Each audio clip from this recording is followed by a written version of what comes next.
Qui était Larbi Ben Midi, le « Jean Moulin algérien » ? L'État français a reconnu que ce fervent défenseur de l'indépendance de l'Algérie avait été assassiné par des militaires français en 1957. Il aura fallu attendre 67 ans pour que le funeste sort de Larbi Ben Midi soit reconnu par l'État français. À l'époque, les autorités françaises avaient prétendu que cette figure historique de la guerre d'indépendance de l'Algérie s'était suicidée. Mais ce « héros national pour l'Algérie » est l'un des 6 dirigeants du FLN qui lancèrent l'insurrection du 1er novembre 1954, a été assassiné par des militaires français placés sous le commandement du général Ossarès, a indiqué l'Élysée, au jour du 70e anniversaire du début de la guerre d'indépendance de l'Algérie contre la France. Le général Ossarès, décédé en 2013, l'avait reconnu dans ses mémoires. Un engagement politique précoce.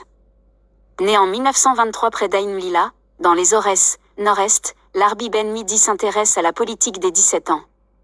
Il était chef scout, jouait au foot dans l'équipe de l'Union sportive de Biskra et faisait du théâtre.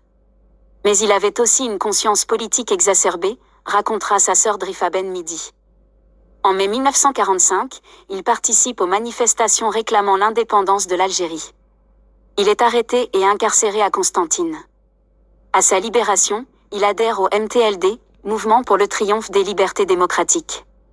En juillet 1954, Ben Midi est parmi les 22 militants indépendantistes qui décident du passage à l'insurrection, puis est choisi pour devenir l'un des 6 chefs historiques du Front de Libération Nationale, FLN, qui déclenche la guerre d'indépendance, le 1er novembre. En août 1956, il préside le « Congrès de la Soumam » dans le maquis de la Petite Kabylie, qui dote le FLN de structures politiques et militaires. Début 1957, des bombes posées par le FLN explosent dans des cafés et des stades d'Alger, faisant 15 morts et des dizaines de blessés. Le commandant de la 10e division parachutiste, le général Jacques Massu se lance dans un combat sans merci contre le FLN. Les paracadrilles Alger, perquisitionnent jour et nuit, arrêtent massivement. Le 23 février, en pleine bataille d'Alger, Ben Midi est arrêté par le régiment du colonel Marcel Bijard. Exhibé devant la presse, menotté, il reste souriant et serein face aux parachutistes français. Une exécution maquillée en suicide par l'armée française. La nuit du 3 au 4 mars, Ben Midi, alors âgé de 34 ans, est transféré dans une ferme abandonnée au sud d'Alger, puis exécuté. Dans un livre-aveu, Services spéciaux, Algérie 1955 à 1957, paru en 2001, le général Paul Ossarès, ancien responsable des services de renseignement à Alger, admet avoir organisé l'assassinat, affirmant avoir agi avec l'aval des politiques. Nous avons isolé le prisonnier dans une pièce déjà prête. Une fois dans la pièce, avec l'aide de mes gradés, nous avons empoigné Ben Midi et nous l'avons pendu, d'une manière qui puisse laisser penser à un suicide. Quand j'ai été certain de sa mort, je l'ai tout de suite fait décrocher et transporter à l'hôpital. J'ai appelé aussitôt Massu au téléphone, mon général Ben Midi vient de se suicider, raconta-t-il. L'ouvrage, pour lequel le général Ossarès est condamné pour complicité d'apologie de crimes de guerre, suscite une tempête politique. Les 2 sœurs de Ben Midi déposent plainte contre Ossarès.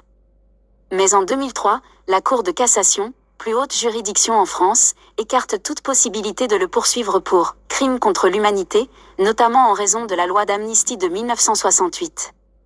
Un héros homme de conviction, le courage et l'esprit brillant de Ben Midi ont forcé le respect même de ses adversaires.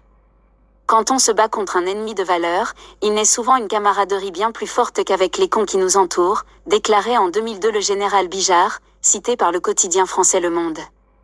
Ça m'a rendu malade d'apprendre qu'il l'avait tué, racontait-il quelques mois après avoir rencontré l'une des sœurs du dirigeant du FLN.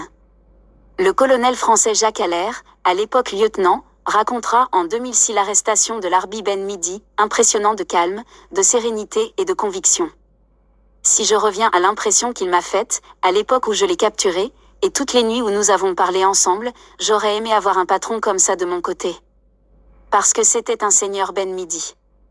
Considéré comme un héros en Algérie, celui qu'on surnommait El Hakim, le sage, a donné son nom à de nombreux lieux et édifices institutionnels dans le pays.